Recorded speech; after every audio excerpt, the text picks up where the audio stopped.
안녕하십니까.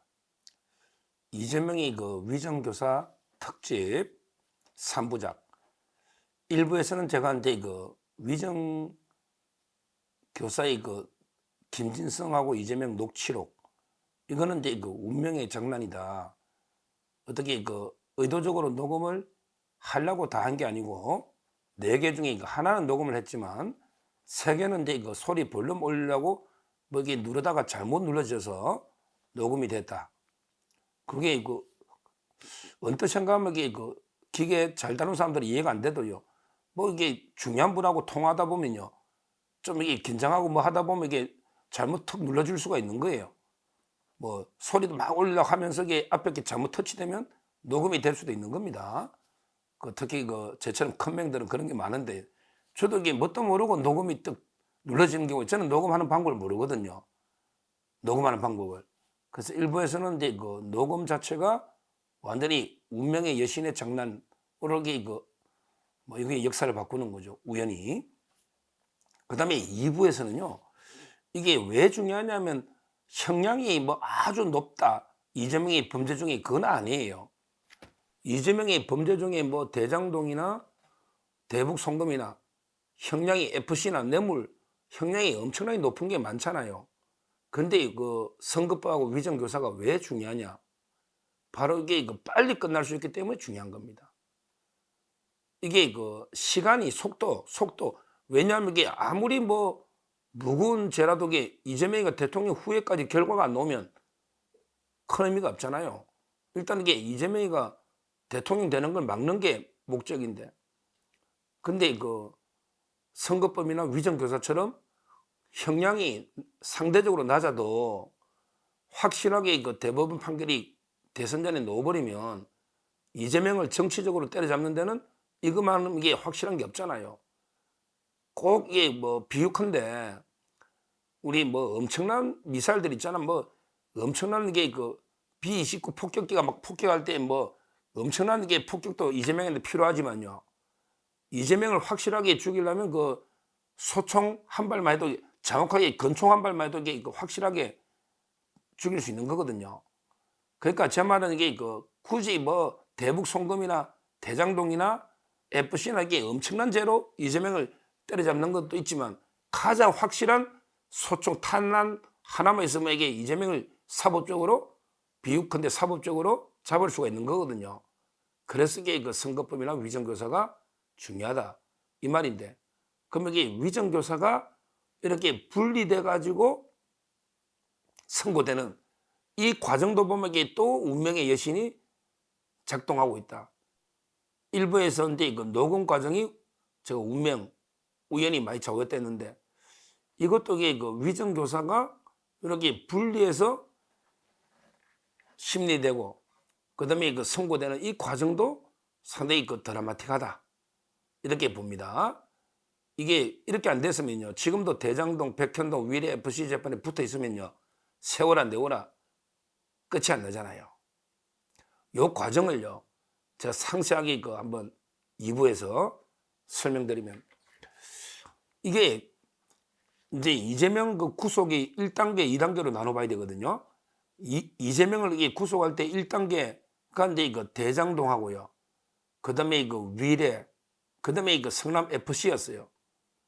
그때 성남 FC 이창수 성남지청장은 우리가 이제 성남에서 영장 청구할게 이렇게 계속 주장했어요.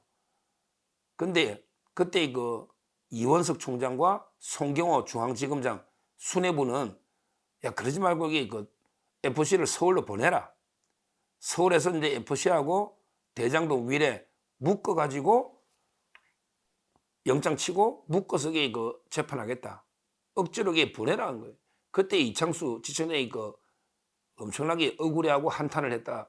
이런 이제 일화가 있습니다, 법조계. 근데 문제는 이제 그 묶어서 대장동 위례 FC를 묶어서 영장을 청구했는데 국회 문턱을 못 넘은 거예요. 국회에서 이제 그 체포동의안이 부결이 돼버린 거예요. 그러면 이제 그때 그 다시 돌려보내는 게 좋았어요.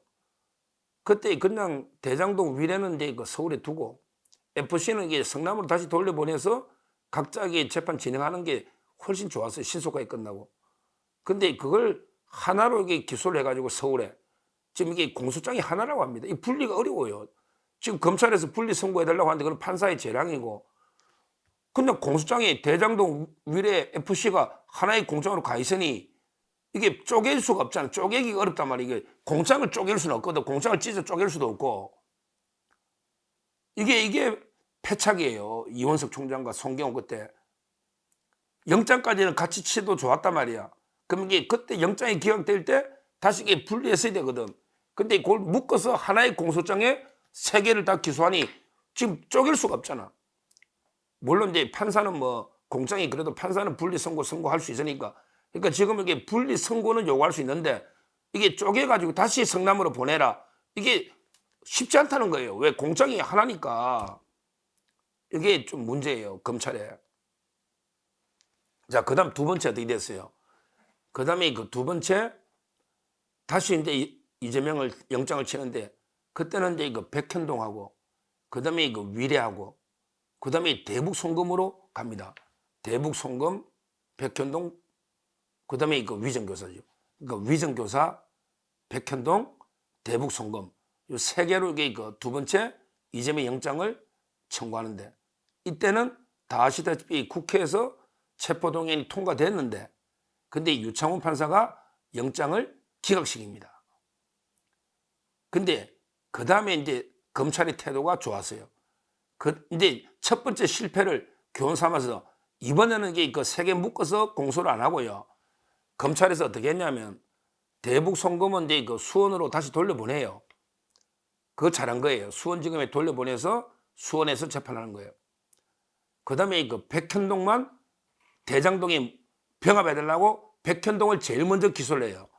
대장동에 병합해달라 하면서 백현동을 기소해요. 뭐 그것도 이게 저는 굳이 병합 요청까지 할 필요 있나 싶은데 하여튼 그 병합회가 붙었는데 그것도 따로 해도 되거든요.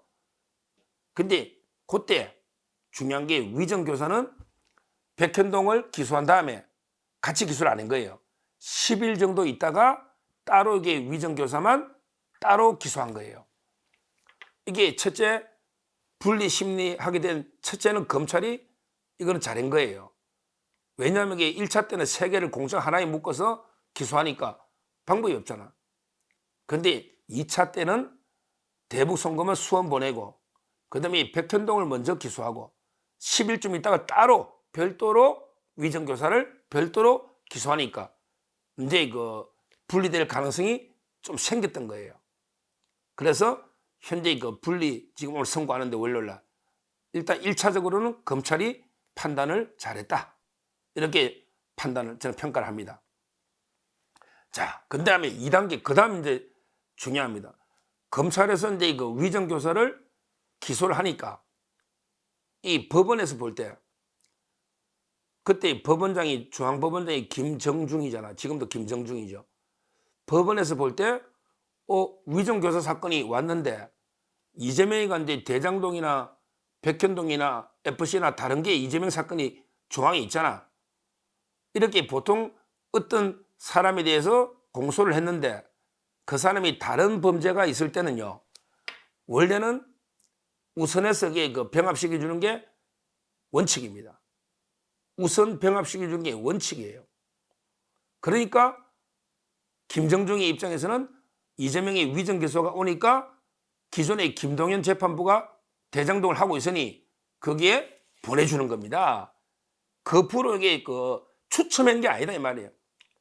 랜덤으로 그 추첨해가지고 김동연한테 간 게 아니고 김동연이가 이재명 대장동 사건 하고 있으니 위정교사도 그리 보내줘야지. 원래 피고인은 여러 개 병합하는 게 피고인한테 좋거든요. 모든 매를 맞더라도 한 번에 다 맞는 게 좋잖아. 다 합쳐가지고 한 번 재판 받는 게 제일 매가 싸게 나옵니다. 싸게 매를 맞는 거예요. 그래서 이게 그냥 보내주는 거예요. 그게 또 병합이 돼버리잖아요. 이게 원래는 맞아요. 이걸 가지고 우리 수원에 한번 가볼까요? 수원으로 한번 가봅시다. 이걸 가지고 수원에 그 신진우 부장이 이재명의 대북 송금 사건을 하고 있잖아요. 근데 이재명이가 법카로 또 기소가 됐잖아요. 그렇죠. 대북 송금하고 있는데 법카 이런 경우에 원래는요 컴퓨터로 랜덤 추첨 안 하고 신진우 부장한테 원래는 갖다 붙여주는 게 원칙입니다. 그게 맞는 거예요. 근데 이제 수원 법원장은 내가 오해를 사기 싫다. 괜히 이게 이불로 신진우한테 배당하면 이재명이가 신진우를 천적으로 생각하는데 그러니까 이게 그 합의부 중에 그 랜덤으로 컴퓨터로 랜덤 추첨을 해가지고 했더니 야 그게 또 신진우 부장한테 간 건데 근데 원래는 이게 그 신진우 부장한테 그냥 재량적으로 원래 갖다 붙이는 게 그 원칙에는 더 맞습니다. 결과적으로 이게 그 합쳐졌지만 그러니까 그거는 이제 수원 이야기고요. 다시 서울로 돌아보면 이재명인데 그 위정교사가 검찰이 그 기소했더니 법원장이 배당을 하는데 33부에 김동인이가 대장도 하고 있으니까 거기에 갖다 붙인 거예요. 병합하려고. 그러니까 이제 큰 문제잖아요. 아니 그러면 이게 위정교사는 선고가 언제 나겠냐고. 대장동 아직 심리하려면 몇 년 걸리는데. 그러니까 이제 그때 검찰과 그다음에 그 김진성 측에서 위정교사는 별도로 진행을 해달라. 거기에 대장동에 병합을 붙이지 말고 별도로 진행해달라. 왜? 사건이 그리 오니까 김동연 판사한테로 임의로 왔단 말이에요. 재량으로 그냥 위정교사 사건이. 그러니까 이제 그 사건은 다 재판부는 같지만 별도로 진행해서 별도로 해달라. 그거는 이제 그 우리가 요구할 수 있는 거예요. 왜? 전혀 다른 사건이 이제 그 부로 배당이 왔으니까 병합 여부가 문제가 된 거예요. 이때 이제 이재명 의원은 뭐랬냐? 합치달라는 거죠. 그래야 끌지 시간을. 이재명이는 합치달라. 병합. 그 다음에 검찰하고 김진성 씨는 따로 심리해달라. 이게 이제 이런 이제 주장이 서로 그 대립하면서 김동연 판사가 이제 엄청나게 고민을 했던 거예요. 그때 그 김진성 씨 호소가 저는 이제 상당히 여론의 흐름이나 법조계의 일반적 지지를 받은 거예요. 그때 김진성 씨가 뭘 했냐면 이렇게 판사한테 호소를 했어요. 그때 김진성 씨의 공동 변호를 맡은 게 배성희 변호사입니다. 따따붙다 하는 배성희. 그러니까 이제 위정교사가 분리 심리되고 선고되는 데는 배성희 변호사의 공도 상당히 크다. 지금은 이제 배성희 변호사가 변호인이 아니에요. 근데 그때 분리하고 이럴 때 잠깐 김진성 씨 변호를 배성희가 했거든요. 그때 인터뷰도 하고. 그때 김진성 씨가요. 2023년 작년이죠. 분리할까 병합할까 할 때 2023년 12월 11일 날 이렇게 김진성 씨가 법정에서 호소를 합니다. 저는 이제 위정을 인정하고 깊이 사죄드리고 하루빨리 일상으로 돌아가고 싶다. 그러니까 이제 제 걸 따로 분리해서 좀 신속하게 심리를 해달라. 이렇게 판사한테 계속 호소를 합니다. 그러면서 이게 그때 유동규 본부장이 교통사고 사건이 있었어요.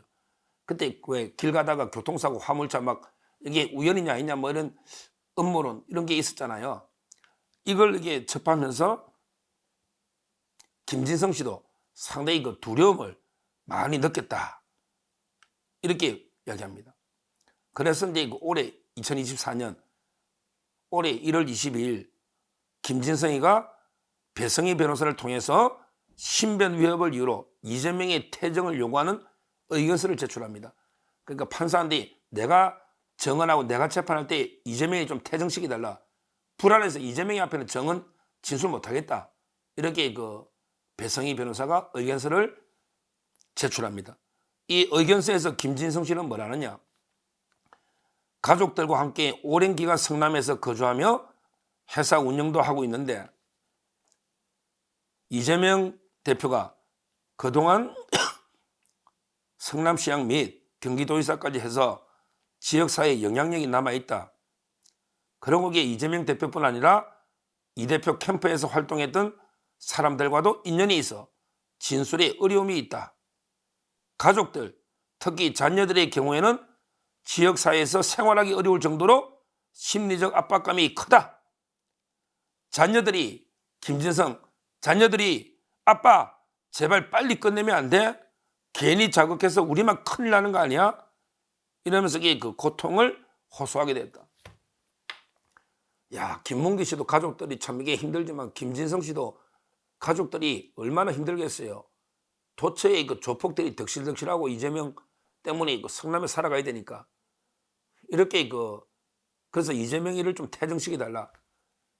이렇게 호소하는 의견서를 배성희 변호사 통해서 제출하고요. 이러다 보니까 이제 김동연이도 이제 뭐 생각을 해봤겠지. 자기가 이게 그거 다 합치면 어떻게 합니까? 성격도 다른데. 그래서 이제 분리해서 심리하고 선고하자. 이렇게 진행이 됐던 겁니다. 이게 이제 뭐 저는 이재명으로서는 이게 뼈아픈 결정이죠. 왜냐하면 이게 위정교사를 무죄를 받기는 어려운데 시간을 끌기는 쉽거든요. 무죄는 불가능하다. 그러나 시간이야 뭐 대장동 FC에 갖다 붙이려면요. 무한정 10년, 20년 무한정 끌 수 있잖아요. 무한정 끌 수 있잖아요. 결론적으로 이게 내일 분리 선고돼서 만약에 이재명의 운명을 다시 한번 이게 부관 참시하는 이런 데 유죄로 징역이 놓으면 이재명으로서는 일단은 이게 녹취도 뼈 아프지만 더 뼈 아픈 거는 이게 우리가 이걸 충분히 병합해 가지고 시간을 끌 수가 있었는데 이게 분리해서 선고돼 버리는 이게 이재명으로서는 또 이게 뼈 아픈 거예요. 아마 저는 뭐 김동연 판사에 대해서 제가 상당히 비판도 많이 하고 좀 부정적으로 한성진 판사는 제가 많이 칭찬했지만 이랬는데 근데 이 분리 심리 이거 하나는 이게 칭찬해 줘야 됩니다. 이거 하나는 이게 잘한 결정이에요. 이까지 안 했으면 진짜 김동연 판사는 역사에 죄를 짓는 거예요. 물론 이제 그 뒤에 분리해놨고도 이게 1년이나 끌은 거는 1년 2개월이죠. 이거는 이제 김동연 판사가 좀 눈치 본 거예요. 왜냐하면 이거는 총선 전에도 놓을 수 있는 간단한 사건이거든. 검찰 측 증인이 2명밖에 없는 김진성이하고 최철호 PD 둘이밖에 없어요. 이재명 측 증인 5명 아무 의미 없는 증인입니다. 이걸 가지고 이게 1년 2개월 이상 끌었으니 만시지탄이고 이거야말로 이게 지체된 정인데 그나마 그게 김진성 씨 호소를 받아들여서 분리해서 빨리 끝내줘야 일상으로 돌아갈 거 아니에요. 김진성 씨는 어떤 처벌을 받든 그거 하나는 게 잘했고요. 내일 만약에 김동연 부장 내일 만약에 이재명한테 중형을 선고한다면 이거 하나만으로도 뭐 대장동 재판 진행에 여러 데 문제가 있었지만 이거 하나만이라도 저는 뭐 그나마 이게 우리 사법부 독립과 그게 상당히 좀 기여를 했다. 사법 독립에 이렇게 평가를 합니다. 내일 김동연 판사 분리 심리 잘한 거고요. 선고덕이 원칙들에서 요즘 이게 이재명 때문에 스트레스 뭐 워낙 아나무인이고 이재명 재판 태도가 불량하니까 판사도 고개를 절레절레 흔들고 힘들어한다 이런 이야기를 제가 여러 군데에 들었는데요. 내일 선고로서 이재명이 오만방자한 재판 태도를 내일 선고로서 이재명이 오만불손한 태도를 꾸짖어달라. 그리고 이게 원칙 판결로 사법 정의를 세워달라. 이렇게 말씀을 드립니다. 감사합니다.